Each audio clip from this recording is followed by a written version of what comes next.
Hello po. Ngayon po magluluto naman ako ng buttered shrimp. So my ingredients po natin is peeled shrimp na po yung kinuha ko. Ito po ay 400 grams na clean and peeled po yung shrimp. Meron din po akong butter, 1/4 butter.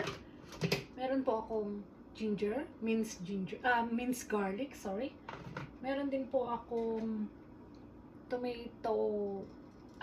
oyster sauce. Meron po akong tomato ketchup or tomato paste. Meron din po akong salt and sugar and pepper. So maglalagay po tayo ng butter sa pan.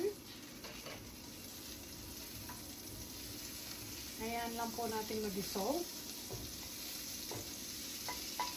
Meron din po pala akong pang garnish later.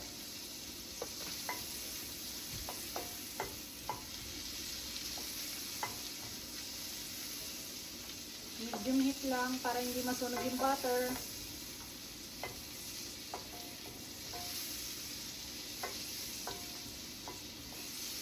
Sorry po, maamoy. Mag-exhaust ako. Nakasakto na lang yung boses ko. So, medium heat lang po para hindi po masunog yung butter nyo. Kung salted na po yung butter nyo, huwag na po kayo maglagay ng salt. Kung unsalted naman po, depende sa inyo. So, ako po, unsalted yung butter ko. So, maglalagay pa rin ako ng salt. So, susunod po natin is 1 tablespoon of minced garlic. Kasi po masarap yung maraming garlic.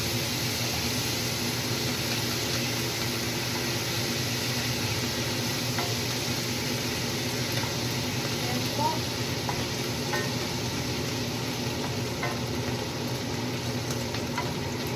Okay na po yung garlic. Maglalagay po kayo ng 1 tablespoon of oyster sauce. Okay? And then po, pepper to taste. Ayan, so yun lang.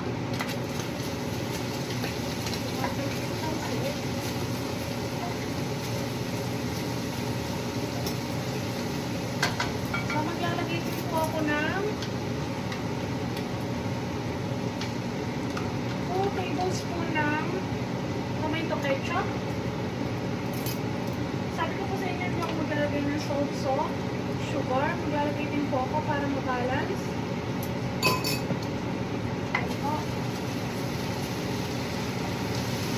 And then after po nyan, buhos din ako yung shrimp.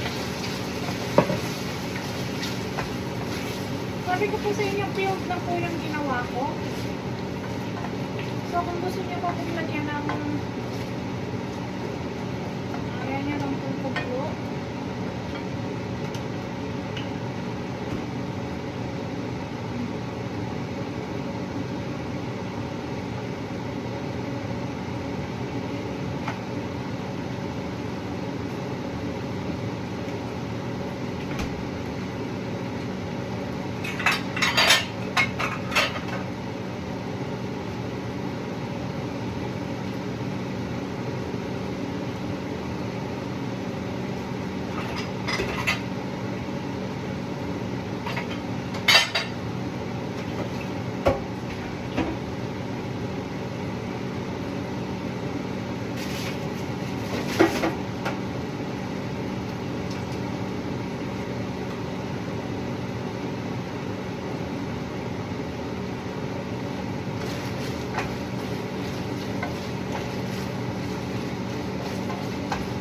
Lalagay din po ako ng 1/4 cup ng Sprite. Then, bowl po.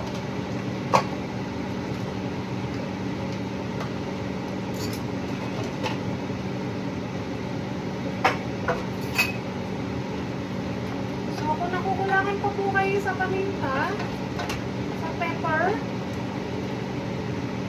okay lang po.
Huwag niyo pong itatouch yung spoon niyo po na pang tikit. Okay na po.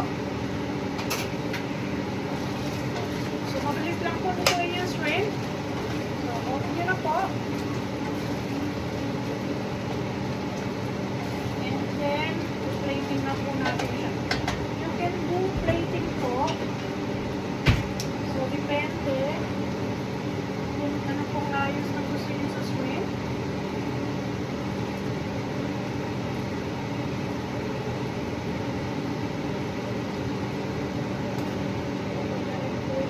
Pagpapatutunin.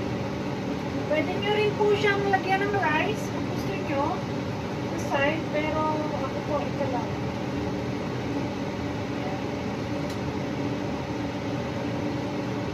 Sa inyo po yan. Kung paano po ang pagka-plating na gusto nyo.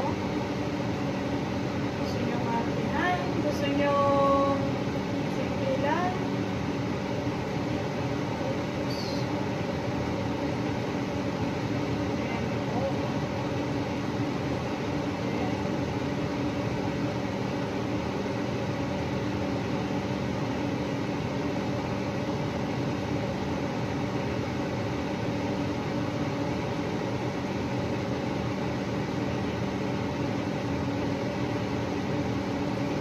Anayin muna po natin. Punasan muna natin yung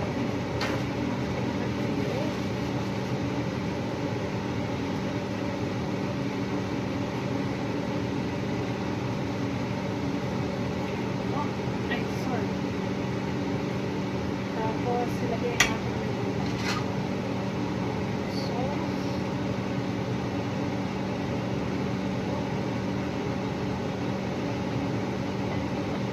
Lagay po natin yung garlic kasi masarap po yung garlic.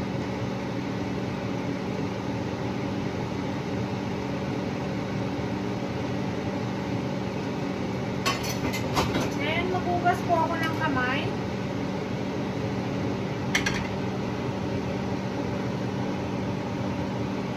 Hugas ng buong kamay.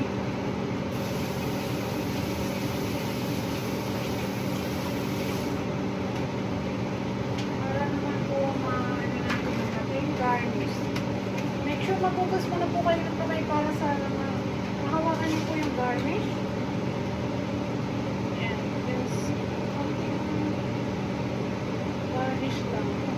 Depende po sa inyo yung garnish kung ano yung available dyan sa kitchen nyo para hindi na siya kayo masyado magpili. Ito na po.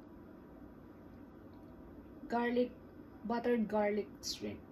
Salamat.